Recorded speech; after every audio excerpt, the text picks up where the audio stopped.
DMK అధినేత తమిళనాడు మాజీ ముఖ్యమంత్రి ఎంకే స్టాలిన్ రాజకీయాల్లో డిజిటల్ వ్యూహానికి పదును పెట్టారు.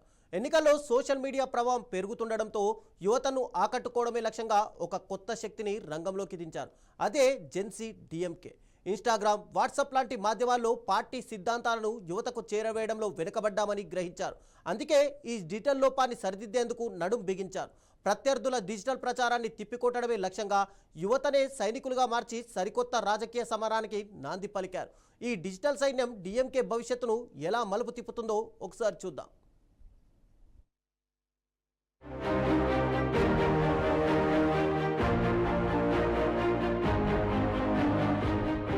చెన్నైలోని కళజ్ఞార్ ఆడిటోరియంలో డీఎంకే ఆధ్వర్యంలో డిజిటల్ మీడియాపై ఓ ప్రోగ్రాం జరిగింది. Gen Z DMK we will return అనే బలమైన నినాదంతో 1000 మందికి పైగా ద్రావిడ భావజాలం కలిగిన యువతీ యువకుల సమక్షంలో ఈ కొత్త విభాగం పుట్టింది. పార్టీ ఐటీ వింగ్ కార్యదర్శి టీఆర్బీ రాజా ఈ కార్యక్రమానికి నేతృత్వం వహించారు.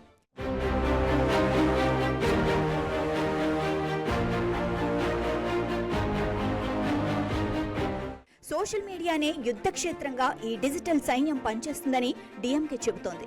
ద్రవిడ సిద్ధాంతాలను, పార్టీ విధానాలను, ప్రభుత్వ విజయాలను మీమ్స్, రీల్స్, షార్ట్ వీడియోల రూపంలో యువతకు అర్థమయ్యే రీతిలో ప్రచారం చేయటమే వీరి ప్రధాన కర్తవ్యం. வீடியோஸ் வைரல் ஆக்குறது என்னை விட உங்களுக்கு தான் நல்லா தெரியும் எப்படி வைரல் ஆக்குறதுன்னு. சமூக வலைதளங்கள்ல அதை எப்படி பரப்புறது அப்படிங்கிறத நீங்க எப்படி ட்ரெண்டிங் பண்றீங்களோ அதை பொறுத்து தான். ஆனா எங்களுடைய அட்வைஸ் என்னன்னா, உண்மையை சொல்றதுக்கு தயங்காதீங்க, தைரியமா சொல்லுங்க. அதுல பிரச்சனை வந்தா நாங்க இருக்கிறோம் உங்களை ப்ரொடெக்ட் பண்ண. அதான் சொல்ல முடியும்.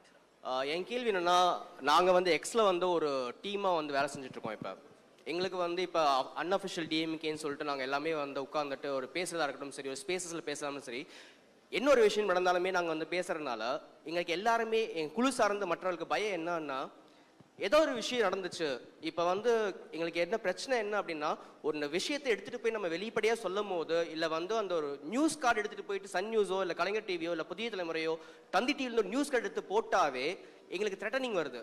என்ன அப்படின்னா, நீங்கள் அந்த நியூஸை போட்டிங்க அப்படின்னா உன் ஐடி நான் தூக்குவேன், உன் மேலே நான் கேஸ் போடுவேன் அப்படின்னு சொல்லிட்டு நியூஸ் வரும்போது, இங்கே எங்கள் குழுவில் இயங்குற அன்அஃபிஷியல் இயங்குற அந்த குழுக்கள் மக்கள் எல்லாருமே பயப்படுறது ஒரே ரீசன், சப்போர்ட் வருமா. இப்போ எங்களுக்கு ஒரு லீகல் லா யார் ஹெல்ப் பண்ண போறா? எங்களுக்கு நாங்க தலைவர். Thank you sir. జెన్సీ డీఎంకే ఏర్పాటు వెనుక బలమైన కారణాలున్నాయి. పార్టీలో సీనియర్ నాయకుల ప్రభావం అధికంగా ఉంది. వారి స్పీచెస్, ప్రచార శైలి యువతను ఆకట్టుకోలేకపోతున్నాయన్న విమర్శలు ఎప్పటి నుంచో ఉన్నాయి. దాంతో యువత ఆలోచన విధానానికి తగ్గట్టుగా పార్టీని మార్చే ప్రయత్నంలో స్టాలిన్ ఈ కీలక నిర్ణయం తీసుకున్నారు. డిజిటల్ ప్రపంచంలో చురుగ్గా ఉండే యువతకు పార్టీలో ప్రాధాన్యత కల్పించడం ద్వారా వాళ్లని రాజకీయ ప్రక్రియలో భాగస్వాములను చేయాలని లక్ష్యంగా పెట్టుకున్నారు.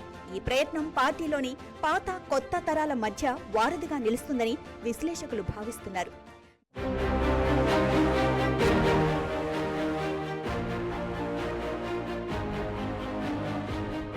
జెన్సీ డీఎంకే కొత్త విభాగం ఏర్పాటు పార్టీలో అంతర్గత సమీకరణాలను మార్చే అవకాశం ఉంది. డిజిటల్ ప్రచారంలో కీలకంగా వ్యవహరించే యువ నాయకులకు ప్రాధాన్యత పెరిగి సీనియర్ల ప్రాబల్యం తగ్గొచ్చన్న చర్చ జరుగుతోంది. స్టాలిన్ తీసుకున్న ఈ నిర్ణయం పార్టీకి కొత్త ఉత్తేజాన్నిస్తుందా లేక అంతర్గత వర్గ పోరుకు దారితీస్తుందా అనేది రాబోయే కాలమే తేల్చాలి. ప్రస్తుతానికి మాత్రం డీఎంకే తన రాజకీయ వ్యూహాన్ని డిజిటల్ బాట పట్టించి ప్రత్యర్థులకు బలమైన సవాల్ విసిరింది.